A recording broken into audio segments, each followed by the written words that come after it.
오십시오. 네, 안녕하세요. 김표입니다. 아니, 어떻게 또 영장이 기각됐죠? 정유라. 그러게요. 네, 기각이 됐어요. 예. 이 정유라를 보면서, 이 우병우하고 둘이 참 죽이 잘 맞는다. 이런 생각이 들면서, 대한민국 법치 위에 그 두 분이 있다. 이렇게 봐야 되는 것은 아닌지 하는 생각이 듭니다. 전체적으로 기조가 조금 바뀌었다는 느낌은 조금 들거든요. 어느 쪽의 기조? 법원의 기조. 왜냐면 적극적으로 수사를 했던 쪽은 크게 달라진 바는 없거든요. 근데 만약에 지금 같은 법원의 기조였다면 박근혜 대통령 구속영장도 기각될 가능성이 있지 않았겠느냐 라는 생각이 조금 들기는 해요. 그렇죠. 아니, 박근혜 최순실도 이렇게 감옥에 갔는데, 아니, 사실 종범에 해당할 수 있는 우병우 정유라는 풀려났다? 이건 논리적으로 얼개가 맞지 않아요.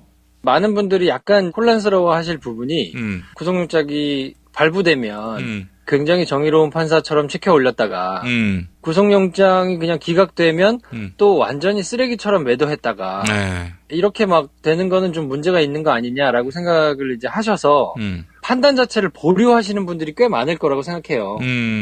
그렇지 않습니까? 그냥 일반적으로 객관적으로 좀 본다고 하면 아니 같은 사람이 어떤 사람에 대해서는 구속영장을 발부하고 어떤 사람은 기각하고 하는데 뭐 나름의 내용이나 뭐 판단의 근거가 있지 않겠나 이제 생각을 하실 텐데 영장 판사가 이제 3명이 보통 이렇게 1년 동안 담당을 하거든요. 뭐 전반적인 기조나 뭐 이런 게 이제 있기는 하죠. 그리고 개별적인 사안을 놓고 본다 그러면 정말 법적으로 말이 안 되는 거를 이거는 정말 누가 봐도 100% 구속을 시켜야 되는 사안인데 말도 안 되게 민원을 받아가지고 막 없애거나 그러지는 않아요. 특히나 서울중앙지법의 경우에는 굉장히 주요 사건들이 모여있고 중앙지법 영장판사를 거친다는 거는 그 기수에서도 잘 나가는 사람들이고 그 이후에도 굉장히 잘 나가는 사람들이기 때문에 그런 경우는 가끔 있어요. 뭐 이렇게 지방에 있는 법원의 영장판사다. 그런 경우에는 뭐 사건 자체가 잘 알려지지 않으니까 야 이거는 말이 안 되는 거 아니냐 이런 결과가 나오는 경우가 종종 있기는 해요. 하지만 적어도 중앙지법의 영장판사의 경우에는 딱 떨어지게 말이 안 되는 거를 막 덮어주고 만들어주고 이러지는 않거든요. 근데 해석의 여지가 조금 있는 부분이 있을 수 있어요. 그러니까 그런 부분에 있어서는 코에 걸면 코걸이고 귀에 걸면 귀걸이고 하는 내용이 있을 수 있거든요. 그러니까 이런 경우라면 전반적인 기조 내지는 뭐 분위기의 영향을 좀 받을 수 있는 가능성은 좀 있다고 보거든요. 뭐 그것도 사람이 하는 일이니까요. 근데 저는 이제 기본적으로 우리 법원을 신뢰를 못하는 게 언론에서 시끄럽게 막 한쪽으로 몰아가면은 또 거기에 편승했잖아요. 우리의 법원들이. 뭐 그런 면이 없잖아 있죠. 그런데 이 정유라 건은 국기문란의 정점에 있는 사건이고 전대미문이었단 말이죠. 근데 이 사건의 핵심적인 진술자일 가능성이 높은 정유라를 이런 식으로 2차례에 걸쳐서 영장을 기각한다? 이거는 제가 봤을 때 상당히 정치적 의도가 있다라고 의심하지 않을 수가 없고요. 아니 검찰도 사실은 충분히 소명할 만한 내용을 보강해서 영장을 친 거 아닙니까? 어떻게 이런 결과가 나왔죠? 그러니까 쉽게 얘기하면 검찰의 입장은 어떤 것이었냐면 정유라가 최순실 게이트의 커다란 범죄 행위에 적극적인 가담자였다 라는 게 검찰의 주장의 핵심이고 법원은 뭐라고 본 거냐면 이거는 단순히 수혜자다. 최순실이 막 주도적으로 이렇게 뭐 이대에 또 입학도 시켜주고 학점도 받게 해주고 삼성 통해가지고 말도 사주고 뭐 여러 가지 이런 거를 혜택을 줬는데 그냥 자기는 모르게 그냥 단순히 그걸 받았을 뿐이지 적극적으로 가담한 것은 아닌 것으로 보여진다라는 얘기거든요. 그러니까 이걸 어떤 것을 보고 그것을 판단할 것이냐의 문제가 이제 남는 건데 검찰은 지난번에 한번 기각이 됐기 때문에 이거를 같은 사안으로 재청구를 한다는 얘기는 이 사람이 큰 수사를 하는 데 있어서 구속하는 것이 굉장히 증거인멸이라든지 뭐 이런 부분에 있어서 수사에 굉장히 중요한 부분이다라고 생각을 해서 이 사람이 범죄 혐의에 굉장히 적극적으로 본인이 가담해서 공범의 여지가 있다라고 이제 보는 것들을 보강해가지고 그거를 이제 증거로 제출한 거거든요. 근데 제가 이제 전반적인 기류가 조금 달라졌다 그렇게 볼 수 있다라고 이제 생각하는 이유는 뭐냐면 일단 우병우 영장이 기각됐을 때부터 지난번 줄줄이 구속영장이 막 나왔을 때와는 재판부가 전혀 다른 재판부란 말이에요. 정기 인사 때문에 1년 전에 근무하셨던 분들이 최순실 게이트의 대부분, 최순실 씨를 포함해가지고 박근혜 대통령까지 예. 쭉 줄줄이 구속됐던 사람들의 대부분의 판단을 했었고요. 그 이후에 이제 우병우부터 시작해가지고 뒤에 이제 줄줄이 계속 기각이 나왔던 사람들의 판단은 지금 새로운 영장 전담 재판부가 지금 한단 말이에요. 그렇죠. 그렇기 때문에 어떤 거를 보고 제가 그런 얘기를 하냐면 범죄인 인도 청구를 통해 가지고 외국으로부터 국내에 송환돼 들어온 사람 케이스를 따져보면 69건 정도 됩니다. 예. 근데 그렇게 들어온 사람 중에 구속이 몇 건이나 됐을 것 같으세요? 69건 중에서 대충 몇 건이나 될 것 같으세요? 구속이 안 된 사람. 완전히 한쪽으로 옳기를 것 같은데 0건으로 하겠습니다. 69명이 범죄인 인도 청구로 들어왔는데요. 68명이 구속됐습니다. 근데 지금 69번째예요. 최초. 정유라를 제외하고는 범죄인 인도 청구로 다른 나라에서 이렇게 불려 들어온 사람의 경우는 다 구속됐어요. 그럼 더더욱 문제네. 그렇죠. 근데 이제 어떤 부분이 있냐면 뭐 이거는 법에 정해져 있는 건 아닙니다만 부자의 경우, 그러니까 뭐 아버지와 딸, 아버지와 아들, 어머니와 딸, 뭐 어머니와 아들, 뭐 이런 식으로 이제 혈연 관계로 직계 존주속으로 걸쳐 있는 사람의 경우에는 둘 다 구속을 잘 시키지 않는 게 그냥 관례고 관행이기는 해요. 너무 가혹하다. 그리고 이제 정유라의 경우에는 아들이 보육시설에 있고 뭐 이렇기 때문에 모녀가 둘 다 구속이 되고 그러면 이제 피부치 아들도 있고 이러니까 통상적인 걸로는 이런 경우에 그냥 범죄 혐의가 더 주요하게 있는 사람을 구속하고 나머지는 불구속으로 해주는 것이 일반적인 관례이기는 하나 이번 사건의 경우에는 대한민국의 대통령이 탄핵이 될 정도로 굉장히 큰 사건이고 예. 법적으로나 뭐 정치적으로나 우리 역사적으로나 가지는 의미가 굉장히 큰 사건이기 때문에 이거는 더 형평에 맞게 쳐다볼 필요가 있는 거죠. 그렇게 된다 그러면 단순히 전달의 역할을 했거나 단순히 무슨 미션을 받아가지고 이렇게 했던 김종이라든지 안종범이라든지 이런 사람들도 전부 다 구속이 됐단 말이에요. 예. 근데 그 사람들이 본인의 이득을 위해서 막 뛰었다기보다는 어쨌든 그 자리에서 적절하지 않게 했기 때문에 구속이 된 면이 있는데 그러면 형평성의 차원에서 보자 그러면 정유라는 구속이 안 되는 것이 맞다고 보느냐? 저는 개인적으로는 여러 가지로 미쳐봤을 때 그렇지 않다.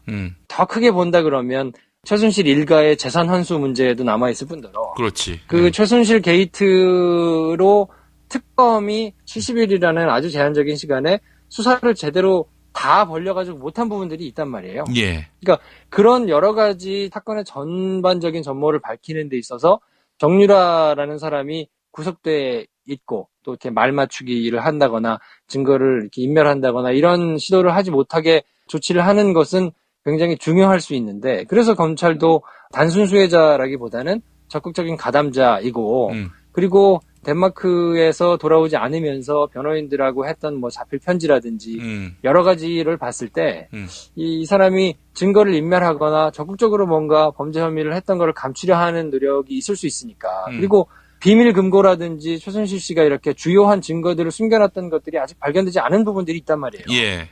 그런 면에서 본다 그러면 수사가 계속 진행되는 데 있어서 정유라 씨가 구속되는 것이 뭐 저는 개인적으로 필요하다. 물론 모녀가 한꺼번에 이렇게 들어갈 만큼 너무 가혹하지 않느냐라는 측면이 있기는 하지만 전체적인 사건의 사이즈 그리고 이것이 우리나라의 법치주의나 역사적으로 가지는 의미를 따져봤을 때 아니 현직 대통령이 탄핵당한 거는 헌정사상 처음이잖아요. 그렇죠. 그러니까 이런 것에 단초가 됐던 사건에 적극적으로 개입한 흔적이 있다고 하면 이거는 매우 엄격하게 평가를 해야 맞는 것인데 그렇지 않을 뿐더러 69명이 범죄인 인도 청구로 다른 나라에서 이렇게 들어왔는데 그중에 68명이 전부 다 구속됐다고 하면 이 사람을 그렇게 구속시키지 않을 만한 것이 그런 형평성에 어긋나지 않는 것인가를 따져봤을 때 저는 이번 사건의 판단은 법적으로는 딱 떨어지게 잘못된 것을 덮어가지고 그냥 봐주거나 이런 것은 아니라 할지라도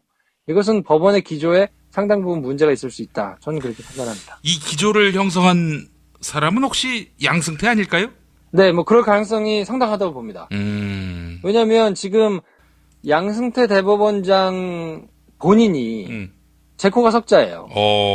왜냐면 지금 판사들이 전부 다 막 들고 일어났잖아요. 예. 제가 예전에 김프로이드 할 때 말씀드렸던 것 같은데 법원에서 판사들에게 뭔가 외압이 이루어지거나 뭔가 불만족스러운 일들이 굉장히 많아가지고 판사들 내부에서는 굉장히 부글부글하고 있고 예. 이런 게 전반적인 최순실 게이트 때문에 밖으로 터져나오지는 않겠지만 경향신문을 필두로 해서 이렇게 계속 지속적으로 이렇게 좀 문제를 삼았던 것들이 있거든요.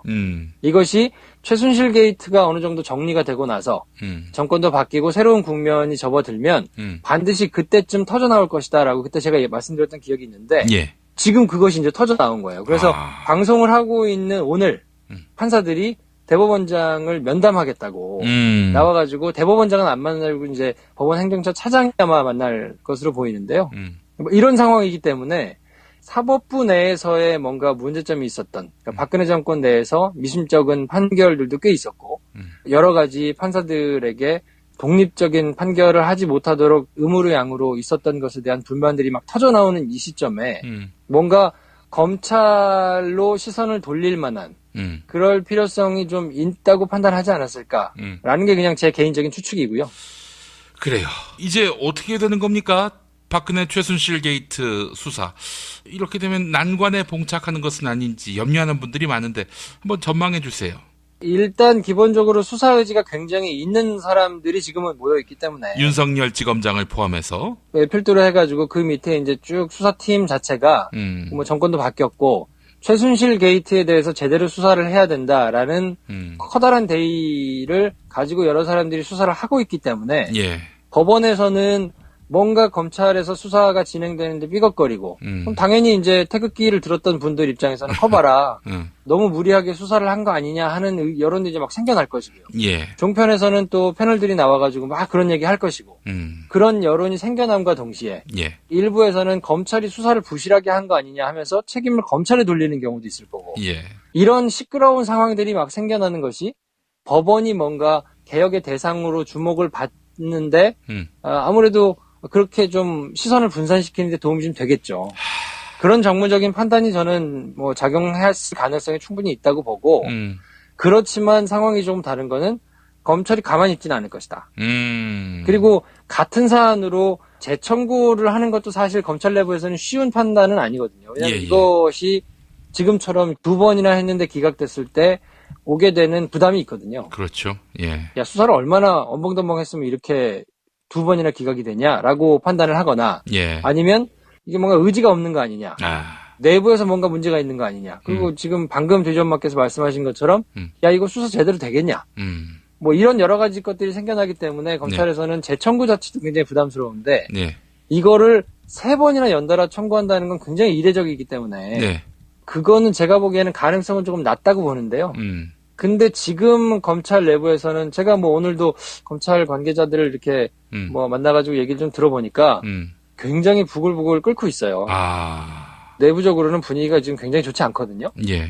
근데 이런 사례들이 사실 옛날에도 이제 뭐 종종 있었기 때문에 이거 자체가 뭐 처음 있는 일은 아니고 예. 그러면 검찰은 또 검찰 나름대로 또 칼을 갈 거거든요.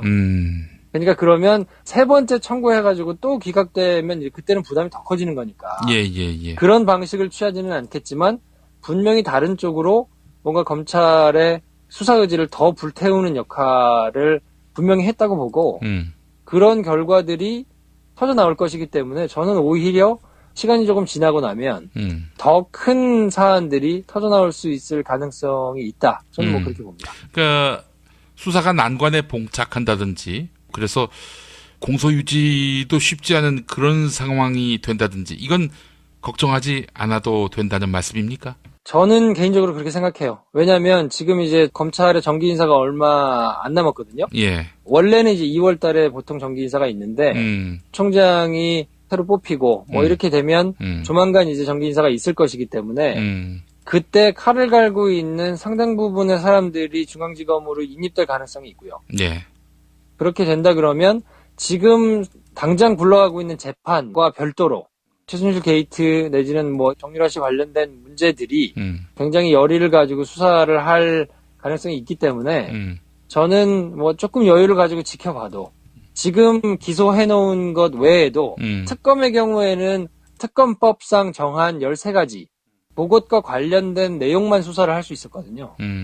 근데 지금 사실 검찰 단계에서는 그때는 사실 검찰은 의지가 별로 없고 최대한 어떻게든 뭉개고 덮고 지나가려고 하던 검찰 분위기에서 특검이라는 조직이 떨어져 나와서 13가지 사안에 대해서 70일이라는 제한된 시간 동안에 수사를 해야 되니까. 예. 그때 이제 최대한 해가지고 뭐 이재용도 구속을 하고 박근혜는 이제 나중에 구속이 되긴 했지만 뭐 여러 가지를 진행을 했단 말이에요. 근데 지금은 정권도 바뀌었고 수뇌부도 바뀌었고 수사 의지가 충분히 있는 상황이기 때문에 지금은 사실 검찰이 의지를 가지고 계속 이걸 진행해 나간다 그러면 예.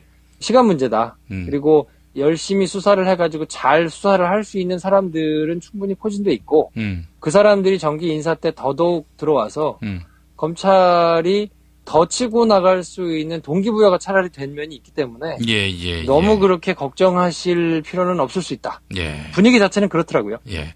박근혜 때는 사실은 이렇게 박근혜 정부의 적폐 또 측근 인사들의 문제 이런 것들을 수사하려는 검사들이 물먹던 그런 시대였는데 지금은 또 문재인 대통령이 들어섰기 때문에 정반대의 환경이 된 것이죠.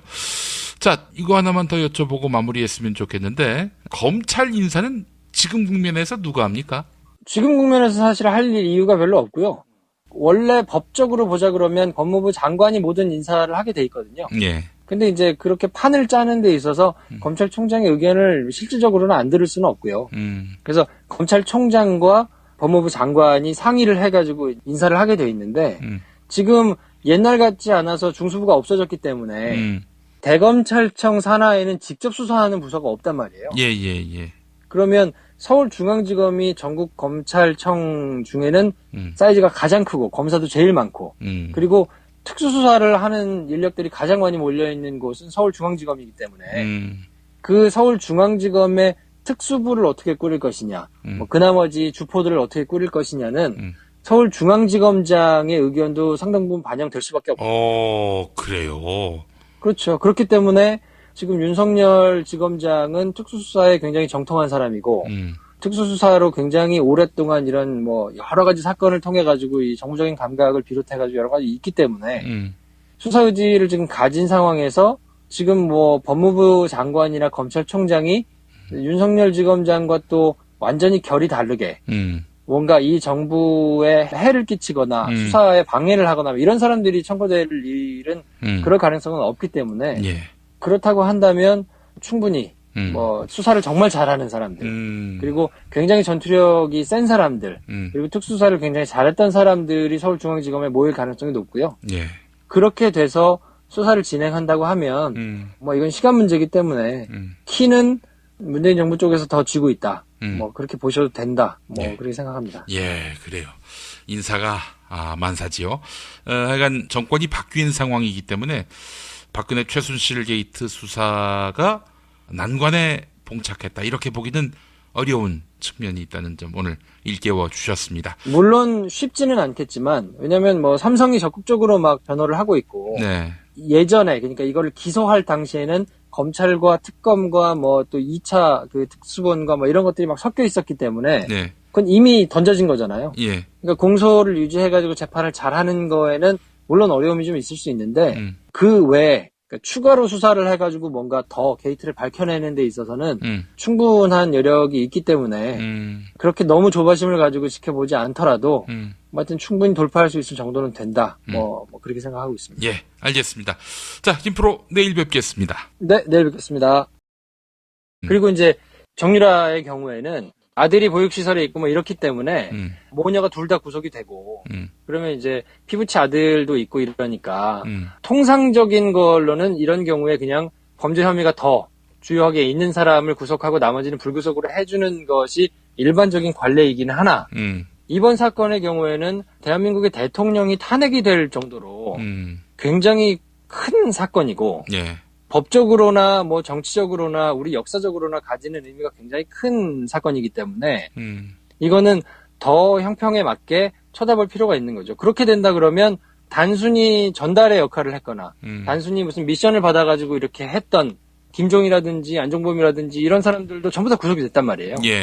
근데 그 사람들이 본인의 이득을 위해서 막 뛰었다기보다는 어쨌든 그 자리에서 적절하지 않게 했기 때문에 구속이 된 면이 있는데 그러면 형평성의 차원에서 보자 그러면 정유라는 구속이 안 되는 것이 맞다고 보느냐? 저는 개인적으로는 여러 가지로 미쳐봤을 때 그렇지 않다.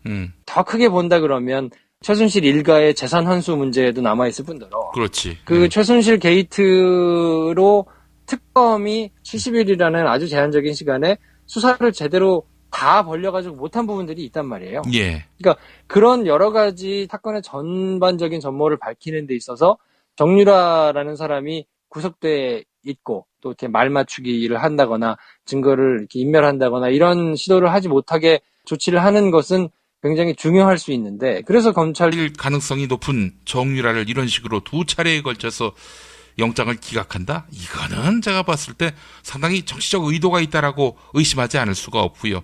아니 검찰도 사실은 충분히 소명할 만한 내용을 보강해서 영장을 친 거 아닙니까? 어떻게 이런 결과가 나왔죠? 그러니까 쉽게 얘기하면 검찰의 입장은 어떤 것이었냐면 정유라가 최순실 게이트의 커다란 범죄 행위에 적극적인 가담자였다. 라는 게 검찰의 주장의 핵심이고 법원은 뭐라고 본 거냐면 이거는 단순히 수혜자다. 최순실이 막 주도적으로 이렇게 뭐 이대에 또 입학도 시켜주고 학점도 받게 해주고 삼성 통해가지고 말도 사주고 뭐 여러 가지 이런 거를 혜택을 줬는데 그냥 자기는 모르게 그냥 단순히 그걸 받았을 뿐이지 적극적으로 가담한 것은 아닌 것으로 보여진다라는 얘기거든요. 예.